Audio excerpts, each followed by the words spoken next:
Paper, am I right? Just so cool how much stuff you can do with it. From drawing a scrawny man with a big head to tearing its fiber to make an anime bunny girl. Oh boy, I do love paper. I just wish I could spend a little more money on it, to support the paper industry. Hey, I got an idea. I'll spend all the money I got for Turbo Christmas on the first product I see in this store. What the fuck? Trading cards have been staple in collectors' inventories for well over 100 years. And by collectors, I mean active smoking adults who bought cigarettes for themselves, and passive smoking children who waited outside stores to beg for a piece of paper with the flag of Bavaria. What started as a simple advertisement method grew into a total craze, featuring themes like baseball players, nature, military, actors, baseball players, baseball players, baseball players, and even baseball players. All was well and good, until some guy got bored of losing at poker and thought that if he created his own game, he could make the rules on the fly and no one would notice. Richard Garfield, a nerd mathematician that in the free time is not eating Italian cuisine, likes to create the grandfather of all TCGs. Yes, it's his fault you keep losing money on pieces of cardboard with wrestling dinosaurs on them. Magic the Gathering started a trading card game craze back in 1993, and with such success, it didn't take long for other companies to follow suit, with TCGs of their own. None of them really stuck though, that's the reason people don't talk about Doom Trooper and Spellfire nowadays. Unfortunately, I can't play Magic the Gathering since you need at least 2 players, and investing in a game when I can't even play it, or know how to play it for that matter, is not really a good idea. Wait, is that an ad for a free digital version of Magic the Gathering? Oh gee, oh boy, I do love me some video games and this is the perfect opportunity to try a card game. Let's go over the basics. Cards are divided in 5 colors: white, blue, black, red and green. I hope you like landscaping, because for each color you need a land card to help generate that color. Islands generate 1 blue, forests 1 green, swamps 1 black, mountains 1 red, and for some reason, plains generate 1 white. Players can only play 1 land a turn, unless a card says otherwise. You have funny monsters you can summon for help, each with a cost. For example, this ugly goblin that costs 1 red. Every creature has a power and toughness stat, and when they fight each other they take damage that only resets at the end of the turn. The objective of the game is to smack your opponent enough times for their life points to hit 0. There's also sorceries that you can cast to affect the flow of the game. For example, this one strangles an opponent's creature for 3 damage. While sorceries can only be cast during your turn, there's also instant spells, aptly named instants, that you can cast even during your opponent's turn, like this one that buffs your creature. Oh, there's also Battle Pass. Well, I think I've got the hang of it. Reduce the enemy's HP from 20 to 0. It's simple, right?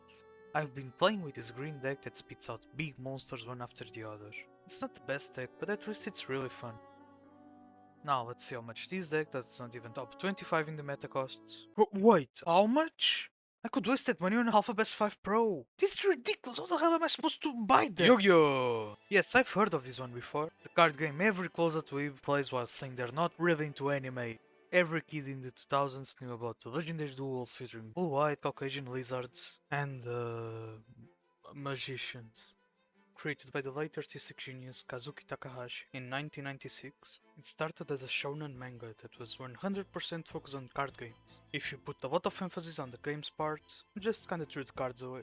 Yes, one of the big 3 card games on the market started as more of a Game of the Week thing, where a possessed child would turn into a literal 3000-year-old murderer who really enjoys fucking with people for fun. The manga would be adapted into an anime, no, not that one, by Studio Toei Animation in 1998.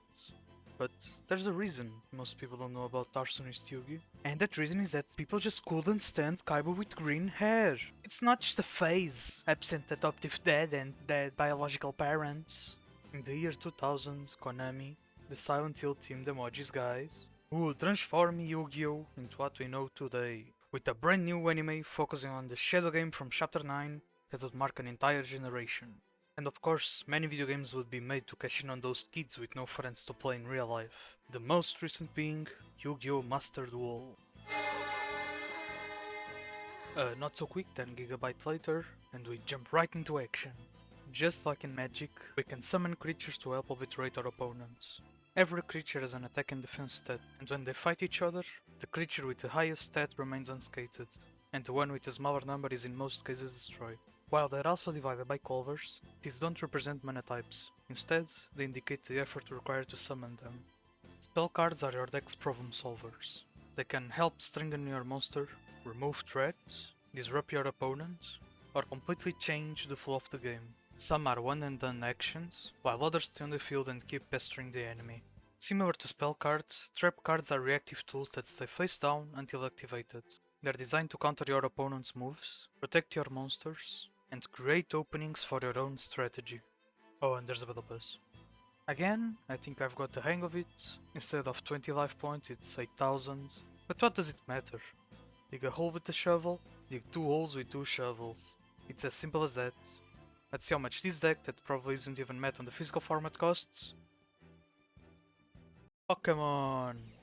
Known by every congressman in the world as the highest grossing media franchise ever, Pokemon was sure to get a card game eventually. They couldn't just stop at Monopoly, right? Created by the freaks of the gaming industry, Pokemon's first 2 versions were released in Japan in 1996. While they gained traction early on, the franchise truly exploded into a global craze 2 years later, driven by the game's international release, the anime, and the mystique of rare Pokemon, like that pink cat thing. While I can't play Pokemon TCG online anymore, I can still try to enjoy the stupid weekend sun, Pokemon TCG Live. Unfortunately, it's not on Steam, so the transition is not gonna make much sense. Here we go. Oh, this game is a character creator. Let me just... and there. I'm a delective-eyed girl. She sells pictures of batteries on Fansly, and you can pay to play Pixelmon with her. Let's start with how you win the game. Unlike most other TCGs, you don't win the game by beating your opponent to a pulp.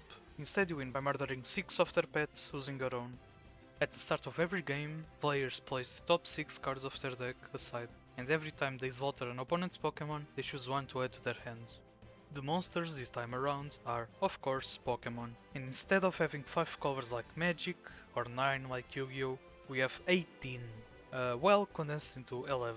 It's more than the others anyway. Each Pokemon has a type that, in most cases, determines the type of energy you would need to use their attacks. Their stats work a little different from Magic and Yu-Gi-Oh! Instead of refreshing a creature's health at the end of the turn, or just not taking damage altogether, Pokemon that are hit by attacks have damage counters placed on them, and they stay there until the Pokemon is placed in another zone or gets healed by card's effect. Each Pokemon attack has its own specific damage value, and you can choose which one you want to use if you have the energy necessary for it. However, if you want better attacks for your Dino, you'll have to bring out your inner Charles Darwin and evolve the little sucker into a big, strong, multi-headed eye dragon. Energy cards are kinda like lands in Magic. You can attach one to your Pokemon each turn, and if you mess up, that's it. It's over for you. While there's only 9 basic energy cards, there's a staggering 195 special energies, each with unique effects. Spells and sorcery cards are for nerds who like Lord of the Rings. Cool guys use trainer cards, like Welder, and Arezu, and Cheryl, and Getsis. Listen, once in a while I want to try different. Trainer cards are divided in 3 categories. Item cards are the most versatile and have no limit to how many you can use in a turn. Supporter cards are more powerful but limited to 1 per turn, just like the third type, Stadium cards. They stay active on the field until another Stadium card is used. Oh look! A battle pass! Well, third time's the charm. I've been using this Serval GX deck and it's really fun racing to get the first knockout. Now let's see how much this deck that's top 22 in the meta costs and... Wait, I can actually afford it! It's the exact amount I got from my parents! This must be a Turbo Christmas miracle! I can finally play in real life against real people! I just need to order the cards and... I made my own cards.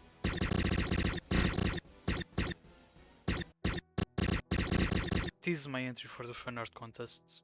I wanted to try to replicate I am the smartest man on planet Earth video, but it's clear it didn't turn out so well. I want to thank Jack Bumbles McFumbles last name for another year of fun and interesting content. 2 years ago when I found your channel through the video that shall not be named, I never expected to be so enthralled by your content. Funnily enough, I found out later that the first time I watched you was on your birthday. You may have been the birthday boy, but you gave me an amazing gift. Thanks for everything.